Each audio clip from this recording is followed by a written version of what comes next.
My name's Elia Locardi, and I'm a full-time travel and landscape photographer.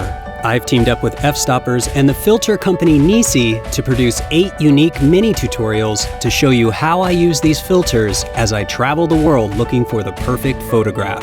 Subscribe to the channel below to join this adventure, and welcome to Puerto Rico.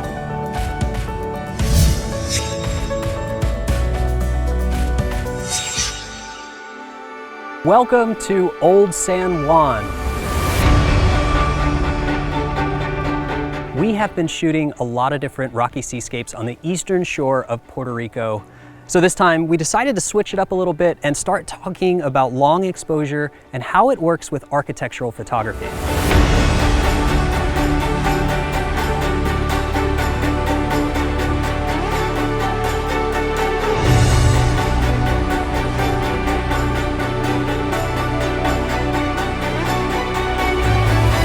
If you're in Puerto Rico, Old San Juan has beautiful architecture and really colorful buildings. There's a lot to photograph here.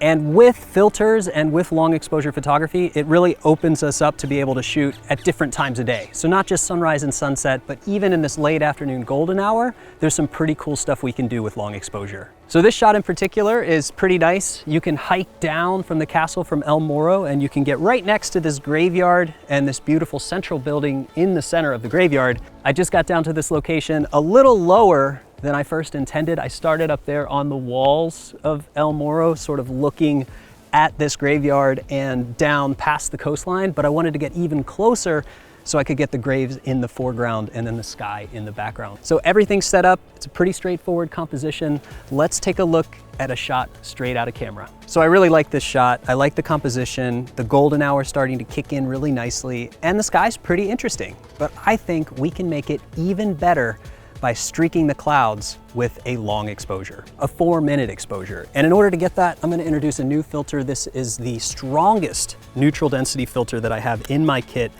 It's a 15-stop solid neutral density filter.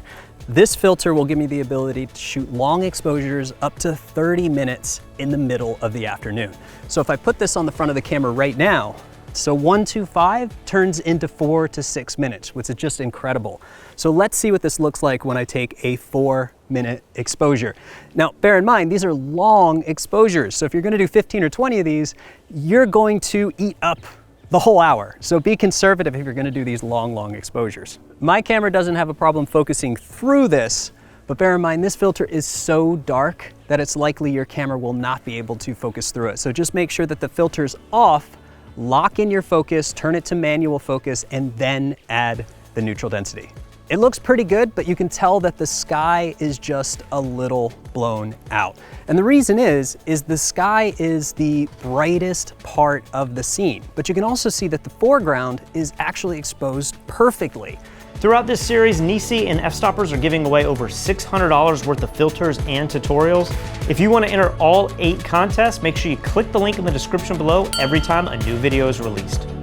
The benefit of these filter holder systems is we can add and subtract multiple filters. So since we're in a situation where the sky is much brighter than the scene in the foreground, and we'd like to mitigate that sky without compromising the exposure in the foreground, we can easily do that with these soft graduated neutral density filters. So if you have to buy one graduated filter, it would definitely be the soft 3-stop grad. In the scene right here, there's a dome and the cross on top.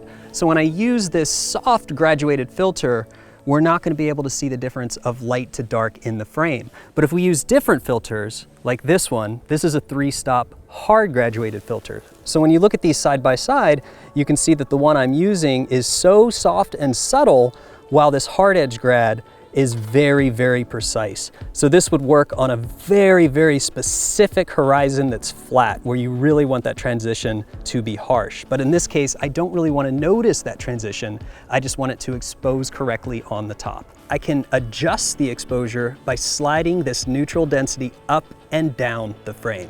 You can see as this slides down, the sky darkens. And as I slide it back up, it gets light again. Let's take a look at this shot. As you can see, it's pretty similar to the previous shot. Clouds are still streaking across the sky, but this time the exposure is perfect. This is a really great example of being able to shoot long exposure in the middle of the afternoon. So at high noon, I might not be able to get a 4-minute exposure with just a 10-stop filter, not unless I want to go all the way up to f/22. So a 15-stop filter is really going to be useful for those severely long exposures at low light or those moderately long exposures at full light. So it gives you some more options shooting in the middle of the day, and it also gives you the ability to create that really fine art architectural look. Well, that wraps things up, and at this point, we are well into our 8-part video tutorial series about long exposure photography. Subscribe to the channel below so you can watch the future episodes, and make sure to catch up on everything we've shot so far. And if you want to learn everything about travel and landscape photography all over the world, go to fstoppers.com/store and check out Photographing the World.